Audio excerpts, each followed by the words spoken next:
I recently beat the main campaign of Clair Obscura Expedition 33, and while it's a great game that puts a unique spin on the turn-based RPG formula, it's not perfect, and it most certainly does not deserve to be nominated for 12 different goddamn awards. Which is why I wanted to make a dedicated video highlighting its faults and going over some things I feel like could be refined and improved upon. So just a bit of a warning, if you clicked on this video and you think that Clair Obscura Expedition 33 is one of the greatest games ever made, and it impressed you so much that you can't imagine anyone having noticeable issues with it, then watching the rest of this video is pointless. And something to keep in mind is that my criticisms of the game are strictly tied to a casual playthrough, in which I only clear the main story. Now with all that out of the way, let's get into it. One of the most important aspects of any RPG is balancing. It doesn't matter if it's turn-based or action-based, if I can unlock a move that does an unrealistic amount of damage to an enemy early on in the game, and use it frequently with very little consequences, then that's bad design. If you want an example of what I'm talking about, look no further than Kingdom Hearts Dream Drop Distance. Sure, you have your basic Keyblade attacks, your fire magic, your blizzard magic, your thunder magic, and what have you, but as early as the first world, you get access to what's called balloon magic, which is so overpowered compared to anything else that you'd have to be a retard not to use it. Coupled with the fact that your regular Keyblade attacks don't properly stagger enemies, and do even less overall damage, combat in this game boils down to just hopping around the arena and spamming balloon everywhere. While in Clair Obscura Expedition 33, there is a move that Mael can learn very early on called Rain of Fire, which is a fire attack that hits twice, it only requires 5 AP, leaves the opponent burned for 5 turns, and the burns stack. So let's say for instance you use Rain of Fire twice, and the enemy burns for 10 times in a row. Use the move more than 5 times in a row, and Mael is chopping away at the enemy's health by doing absolutely nothing, dealing a lot of extra damage on top of what I would already say is overkill. On a casual playthrough, out of all the moves I unlocked throughout the game, Rain of Fire was the move I used the most with Mael because of how OP it was. I didn't need to understand how her stances work, or customize her Picto super autistically, or unlock any new gradient attacks, since spamming Rain of Fire with Mael is the best way to go. So unless the enemy you're fighting is immune to fire, or can absorb fire elemental magic, Rain of Fire essentially becomes Mael's crutch. Even other moves that Mael can learn, like Sword Ballet, which are described to do an insane amount of damage, were worthless to me at the end of the game by comparison. Lune also has a couple of unbalanced moves. While they do have some requirements to be useful or used at all, and I could see some debate over whether these moves are truly OP, in my opinion though, they absolutely are. First, let's talk about Elemental Genesis. So with this move, Lune deals extreme damage to all enemies 8 times in a row, for the cost of a measly 4 AP. But to make up for this, you need to have an Earth Stain, a Fire Stain, a Lightning Stain, and an Ice Stain stocked up as well. Not everyone knows this little fact, but if you use a move called Elemental Trick, it'll generate these stains for you if you land critical hits. I never did this when beating the game, I just used whatever moves I thought would give me the stains I needed for Elemental Genesis. But to put it simply, if you use Elemental Trick to get all the required stains for Lune's Elemental Genesis move, you can very easily do 80k damage to a boss and kill it instantly. Or in the case of the final fight with Renoir, 2, maybe 3 times depending on how well your other party members do. And keep in mind, I never equipped the Picto that removes the 9,999 damage cap. If I did, I can't even imagine how much damage that would inflict. Actually, it would probably be like the Knights of the Round summon from Final Fantasy VII, where it wasn't programmed to be an insta-kill move per se, but it would deal such an incredible amount of damage, and every boss in the mainline story only has so much HP, that it would override the integrity of the gameplay and act like an instant win button. But at least with the Knights of the Round summon in Final Fantasy VII, you can't just unlock it by leveling up. You have to access a hidden cave that can only be found by breeding a golden chocobo, and that's a complicated process which requires a lot of time and effort. In Clair Obscura Expedition 33, the devs just hand you a move that in any other turn-based RPG would be unlocked by doing a side quest because of how OP it is, and they were like, here you go champ, have fun. Next is Lightning Dance, a move that hits enemies 6 times and on its own doesn't do a whole lot, but if you have the correct stains, you can take out a hefty chunk of a boss's health. For example, when I was facing the boss Cyrene, I died several times and all of my attacks felt weak compared to what I was up against. But then I used Lightning Dance and, well... Let's try out Lightning Dance. I haven't used it yet. Oh, I would have thought to revitalize. Oh, well, I mean, well... Okay. Oh. Okay. Underrated attack I hadn't used So, yet? I mean, if so, you could have just won if that had been a little bit lower. Yep. I beat it. I won. Whoops. Wait, was the boss weak to that attack?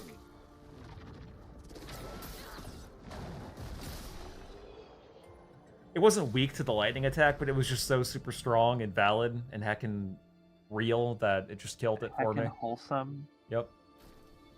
Yeah, I took out like 25% of its health using a move I hadn't intended to use at all, because it didn't seem like the boss would be weak to it. Besides all that, during the mid-game when you recruit Verso, his attacks do some insane damage compared to the rest of your party. So there are other moves I could have talked about, like Lune's Typhoon ability, where after you use it, it deals a capped 9,999 damage to a boss, while simultaneously healing your party up a little bit whenever it's Lune's turn again, or Monaco's Stalact punches. But I bring all these up to make a point that in Clair Obscur Expedition 33, exploiting weaknesses usually doesn't kill off a boss quicker, and in terms of design, that's highly counterintuitive to a turn-based RPG. I shouldn't be able to do 80k damage on the final boss with Lune's Elemental Genesis ability, when the final boss doesn't even have a weakness to him. I shouldn't be able to wail on 90% of the enemies I come across with Miles' Rain of Fire ability and stack high amounts of residual burn damage. I shouldn't be able to take out like 20% of Cyrene's health with Lune's Lightning Dance ability, when Cyrene is only weak to Ice and Dark abilities. Throughout my time playing this game, I wasn't really coming up with any strategy based on enemy weaknesses. I was just thinking about the moves I had that dealt the most damage output, and whether or not an enemy would block it. That's basically all you need to worry about. Number 1, can the enemy block the move? If so, use a different move. And number 2, if the move can't be blocked, does it do enough damage on its own to be worth a crap? Even if the enemy is resistant to it and your move does less damage, it's not that big of a deal. You'll just do like 3k damage instead of 7k damage, making the fight go on just a little bit longer if you have the enemy attack patterns memorized, since in theory, you can dodge or parry every attack the game throws at you, while you can throw an overwhelming monsoon of shit at every enemy you come across, and they have to accept it like you're an angry Avon lady who won't take no for an answer. That's another thing I have a bit of a problem with in hindsight. Not with the dodging and parrying itself, I do think it's an interesting idea, but the way it's handled feels a bit cheap, both for the player and for the enemies themselves. It's really annoying when you know you're about to kill a boss, and the only thing between you and actually killing it is based on whether or not you slip up and press the B button at the incorrect time when he attacks. I'm not saying it would be the game's fault, because I would be the one who missed after all, but I don't think that the dodging mechanics are cohesive enough with the turn-based gameplay for me to say that everything you do in a fight deserves to be invalidated by one misinput of the B button. Successfully dodging enemy attacks isn't even dependent on what you've been doing during the whole fight. It just requires you to tap B at the right time whenever an enemy is doing a move. It's like whenever you fuck up a dodge, the bosses all become pedophiles, and the game itself acts like a judge who dismisses the case simply because you spelled his name wrong on the court filing. It doesn't mean they're not pedophiles. It just means you gotta start over, make amendments, and refile the charges with the correct information. And it's irrational gameplay logic to die based on a technicality like that, without the chance to manipulate it in your favor skillfully. So I think what Sandfall should do to try and give a potential Clair Obscur 2 some more depth, and tie the dodging mechanics into the game a lot better, would be to make bosses more than just regular enemies with a beefier health bar, and more cinematic attacks to throw off the player's dodge timing. They could allow players the choice of expanding the miss window for boss attacks based on how many times they exploit a weakness. Like for example, if Verso keeps using light elemental moves on a boss that's weak to light elemental moves, it lowers the boss's accuracy when he tries to attack Verso again the longer the fight goes on. That would not only give players an actual reason to exploit weaknesses beyond ideally doing more damage, but also making failing to dodge a boss attack feel more like it's your fault, since the ball would be in your court to build that up. The same logic applies to bosses as well, by the way. If a boss strikes a weakness on one of your party members for long enough, then they should be able to evade your attacks more easily. If you use a gradient attack and it has an element that the boss is resistant to, give him a chance based on RNG to counter it back at you twofold and vice versa. Make the QTEs for the moves you use more than a couple of quick taps on the A button. The moves your characters learn in the beginning should have simpler QTEs, while the stronger ones should have more complex QTEs that require more effort than tapping one button a couple of times. Maybe gatekeep some of the really OP moves behind optional side quests that actually take time to complete. Uncap the maximum number of ability points you can build up, that being 9, and come up with some ideas for moves that require 15 or even 30 ability points to use. With the right builds and specific pictos equipped that you've collected on your journey, finding the optimal way to accrue enough ability points to use a really powerful move in a boss fight should be satisfying to experiment with. I feel like Sandfall just barely scratched the surface with the concepts they introduced, and with enough refinements and good enough gameplay rebalancing, I think they could absolutely nail a fucking 10 out of 10 masterpiece of a turn-based RPG if they ever choose to make a sequel for Clair Obscur Expedition 33 and turn it into a franchise. As for the presentation, I have fewer things to nitpick since the game does look good. However, at times I can't help but feel like Unreal Engine 5 is doing a lot of heavy lifting here.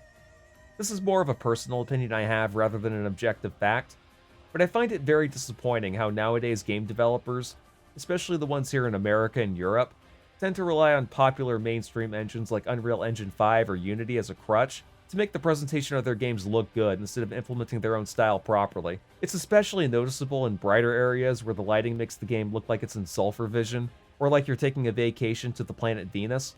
For some reason, Western AAA developers think this looks good, and that it fools us into thinking they put effort into the presentation, when in reality it's been sticking out like a sore thumb over the past 5 years, as more and more people have been using the same engine to develop their games without having a unique style to make them stand out.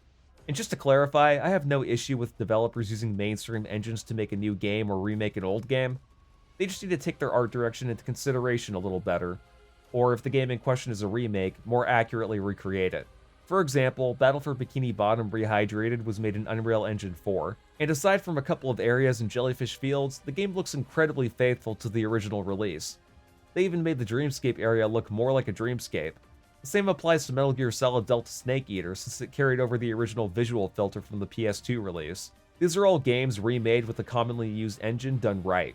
But then you have games like the House of the Dead 2 remake, or the quote-unquote definitive edition of the GTA trilogy, being some of the most egregious examples that people will point to when criticizing engines like Unreal or Unity for just allowing devs to more easily pump out slop with very little respect for artistic integrity.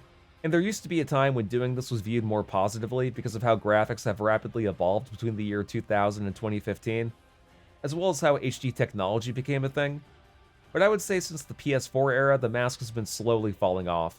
Gamers aren't as impressed by how photorealistic a title is or how dynamic its lighting looks anymore, because improvements in these areas have plateaued since the early to mid 2010s. And I think now we're at the point where people are just going to call it generic if it doesn't have a unique art direction. Games like The Last of Us 2 or Horizon Zero Dawn might trump games like Chrono Trigger, Hi-Fi Rush, Dark Souls, or Metal Gear Solid 1 in terms of how realistic they look, but that doesn't matter when Chrono Trigger, Hi-Fi Rush, Dark Souls, and Metal Gear Solid 1 have a style that'll make you want to come back to them. And I guess what I'm trying to say with all this is that Clair Obscur Expedition 33 falls victim to relying on photorealism, as well as UE5 lighting and particle effects, to look graphically impressive, rather than coming up with a unique art direction that players will want to come back to. For a game where the story is all about trying to fight someone called the Paintress, nothing you look at and no place you travel to looks like a painting at all. Now, granted, the game doesn't look horrible or anything, I'm not trying to be too harsh on it. In fact, there were times, especially during the last few bosses, where the game did look genuinely impressive to me. But these moments look like they could have been in any AAA game released within the last decade. So if the devs ever decide to make a Clair Obscur 2, I want them to actually stylize it and make it memorable. Would Chrono Trigger stand out as much if it looked like every other Squaresoft RPG for the SNES, and Akira Toriyama wasn't hired to design the characters? No, it wouldn't. Would Hi-Fi Rush stand out if the background animation didn't sync with the beat of the background music? No, it wouldn't. Would Metal Gear Solid 1 be as well received if the codec calls were just dialogue text boxes? No, it wouldn't. Would Dark Souls have the fanbase it has today if it didn't have such a gothic, dreary atmosphere inspired by Western fantasy? No, it wouldn't. So to put it bluntly, while I think Clair Obscur Expedition 33's presentation looks good, and I even like a lot of the enemy designs, there's also undoubtedly a lack of identity here. Now, I want to go over several miscellaneous things about this game that don't directly affect my opinion of the game, but deserve to be talked about because of how much they pissed me off. Number 1. This is not an indie game. I have no idea where people are getting their facts from, but just because a bunch of ex-Ubisoft employees formed a new studio, and they put out a game that was able to get published by someone else and become successful, that doesn't make the game an indie game. Gunstar Heroes, for example, was developed by Treasure, a team made up of ex-Konami employees who were sick of making those shitty Castlevania games for the Game Boy. But you won't call Gunstar Heroes an indie game since Sega published it, and it doesn't look any worse than your typical 16-bit action game for the time. Likewise, Clair Obscur Expedition 33 was developed by Sandfall Interactive and published by Kepler Interactive.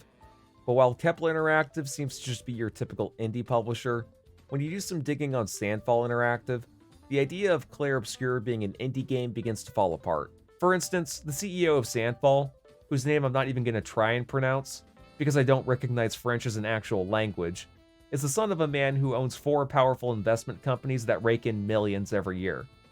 So, effectively, we have a French trust fund Nepo baby, who's able to fund his own game studio with connections that 99% of indie devs couldn't even dream of having.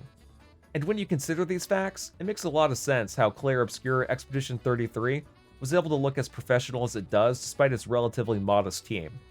Now again, I'm not saying all of this is shit all over the game or to insult Sandfall Interactive. Hell, if I had Nepo Baby money, and I wanted to start my own gaming studio after being sick of working at the Long Day factory, I'd probably do the same thing too. Clair Obscur is a great game after all, and the devs who worked on it have a lot of talent that was clearly being wasted at Ubisoft. I'm just not going to look at this like it was the little indie game that could. I'm going to judge it like any modern AAA game, and the CEO of Sandfall should be thanking Christ that their game was successful, because if it weren't, all the people he hired would more than likely be fucked over as he parachutes away to daddy in his golden parachute. While I have no direct proof of this, and I'm not trying to push any kind of false narrative, I do question how Clair Obscur Expedition 33 was able to get 12 nominations at the Game Awards, and I have no reason to scoff at the possibility of some underhanded financial astroturfing going on. After all, media outlets were really pushing the game as some kind of dark horse grassroots indie success story. But if they told you that the CEO of Sandfall was from a wealthy family that could bail him out of any failure, I don't think people would look at him through the same lens as someone like Notch, for example. They'd probably look at him more like Pirate Software, if Pirate Software were actually successful and talented at what he did. Number 2. The cringe Golden Joystick Award speech from Mael's voice actor. So Jennifer English made a speech while accepting her trophy at the Golden Joystick Awards show. She goes from talking about Mael as a character wanting to exist in a fantasy world, to letting the whole world know that she's a lesbian and has been happy being with a woman for the past 3 years. Mael embarks on this crazy journey. She chooses to leave a life that wasn't serving her. And I did that a few years ago. And I chose instead a life that was authentic, a life that was gay. I fell in love with a beautiful woman who's crying her eyes out right now. It's really funny. Why she thought that was relevant enough to segue into from talking about the character she voice acted for, I'm not exactly sure, since Mael isn't a lesbian. The game isn't explicitly trying to promote a pro-LGBT message through its story or writing. It just came off like an unnecessary anecdote to bring up. Regardless, a bunch of crayon-eating retards on Twitter were using that as a way to be like, the game is woke now, guys. Woke is back on the menu, chud. Oh, you're anti-woke? And you like Clair Obscur Expedition 33? Well, did you know that Mael's voice actor is a lesbian? I bet you feel foolish now, chuddy. You can't enjoy Clair Obscur Expedition 33 and be anti-woke now. And then they spam their dumb little white girl reaction gifs like a bunch of dumb little white girl bimbos thinking they just won to internets. Now, if you actually think like this, I'm about to blow your frickin' mind with what I'm about to say next, so here it goes. No anti-woke person on the planet gives a fuck if a voice actor for a video game is gay or not.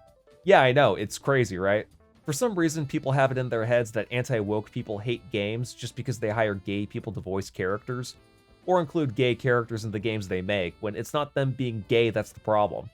It's the whole modern attitude surrounding it and how they go about it, and also how they try to spread it to children, but that's not relevant. Jennifer English being a lesbian has no impact on the writing or the story of the game itself. But even if Mael were a lesbian in the story, it wouldn't matter so long as she's written well and her character doesn't solely revolve around being a lesbian with nothing else interesting about her, because that would be extremely shallow. That's the thing anti-woke people are really looking out for. And if you think that's wrong, keep in mind that people such as Freddie Mercury and Elton John weren't popular because they were gay. They were popular because they were talented musicians who just so happened to be gay. And I believe that if they had a say in it, they'd rather be remembered more for their music, not for how many miles of cock they sucked off. I've said this before on my channel many times, so I'm gonna repeat it. When people complain about woke shit in video games, they aren't using the word woke in a literal sense. They're using it sarcastically. Like how back in the 80s, people used to call things bad when they were actually good. People who call things woke today do so not because they're talking about something that's politically aware. It's actually quite the opposite. They're calling things woke because of how biased and politically narrow-minded things have been in favor of left-wing politics over the last decade. It's cliche. So thankfully, Clair Obscur Expedition 33, despite what retards on Twitter are saying, doesn't get woke at all. However, I do find it a bit cringe that Mael's voice actor felt the need to let the whole world know at the Golden Joystick Awards that she's been huffing coochie farts for the last 3 years, since it has nothing to do with anything other than giving us some trivia about who she is as a person, and allowing the audience to throw her a couple of golf claps. Kinda like what happened with that Sonic Fox guy when he won an award for Best Esports Player back in 2018, looking like a schmuck for wearing a t-shirt and parts of his fursuit to an award ceremony, rambling on about how he's everything a Republican hates and ferrying around going, I say this to everyone in the Western world who's accepting an award. You're not brave for being gay, or lesbian, or trans, or a furry, or a drag queen, or whatever fringe minority group you're a part of. Just put the acceptance speech in the bag, wear a nice suit or a dress depending on what your sex is, not the sex you wish you were. Make sure your beard isn't unkempt if you got one, brush your hair, put on some nice cologne or perfume, wash your ass, keep your personal identity politics out of it, and be a bit more professional. Otherwise, just go home, shut the hell up, and accept the award at a later date if you can't control yourself. Trust me, the whole world will respect you better for retroactively accepting an award at a later date to avoid embarrassing yourself than for doing what Sonic Fox and Jennifer English did during their acceptance speeches. Number 3, the fanbase. I can't help but feel like Clair Obscur Expedition 33 is being treated in the same way that games like Earthbound are, where it's being overtaken by a bunch of hipsters and posers who never actually beat the game, but watched other people play it on Twitch or review it on YouTube, and will tell everyone on the internet over and over again about how great of an RPG it is, and how it's a masterpiece, disregarding anyone who has valid criticism of it as being a contrarian who isn't worth being taken seriously, or ironically calling the people who critique these games as hipsters themselves. This attitude, as someone who enjoys RPGs and has been playing them for almost 20 years, is really annoying, since it gives devs an excuse not to improve anything they do based on toxic positivity. In fact, the bootlicking has gotten so bad that people are saying Clair Obscur Expedition 33 is one of the greatest RPGs ever made when it clearly isn't. I can think of many RPGs that completely blow this game out of the water in terms of art direction and gameplay mechanics, most of which were made within the last 20 to 30 years. And I'll bet your ass that if you asked half of these people for a screenshot of an achievement or trophy that proves they actually beat this game, they couldn't, because they can't be bothered to do anything other than parrot the opinions of someone else, or recite factoids like walking Wikipedia articles, or watch Mojo Soldiers.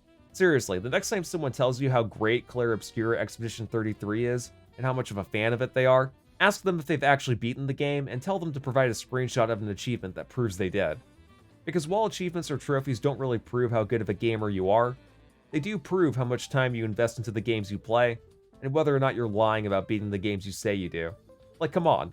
If you actually are a massive fan of Clair Obscur Expedition 33, and you think it's one of the greatest RPGs ever made, it would be featured all over your Steam profile, or at the very least have an unlocked achievement that proves you've beaten it.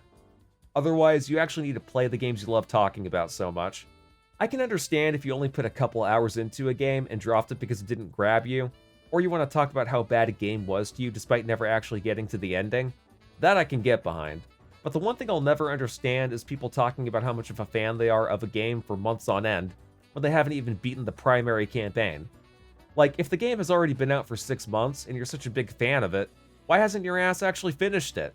So in conclusion, I like Clair Obscur Expedition 33.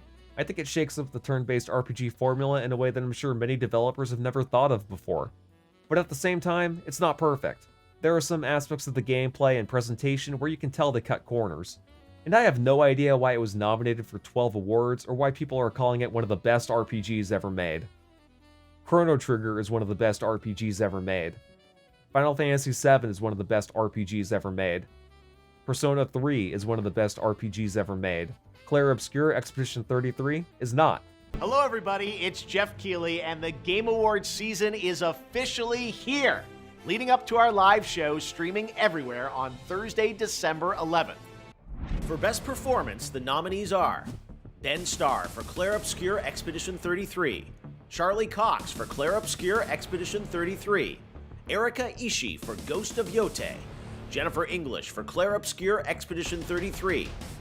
This year's nominees for Best Art Direction are Claire Obscure Expedition 33. For Best Score and Music, leveled up by Spotify, the nominees are Lorian Testar for Claire Obscure Expedition 33. The Best Audio Design nominees are Claire Obscure Expedition 33. For Best Narrative, the outstanding nominees are Claire Obscure Expedition 33. Best Independent Game celebrates games with a high degree of risk tolerance, produced outside the traditional publisher system. Those nominees are Claire Obscure Expedition 33, Claire Obscure Expedition 33, Claire Obscure Expedition 33, Claire Obscure Expedition 33 from Sandfall Interactive.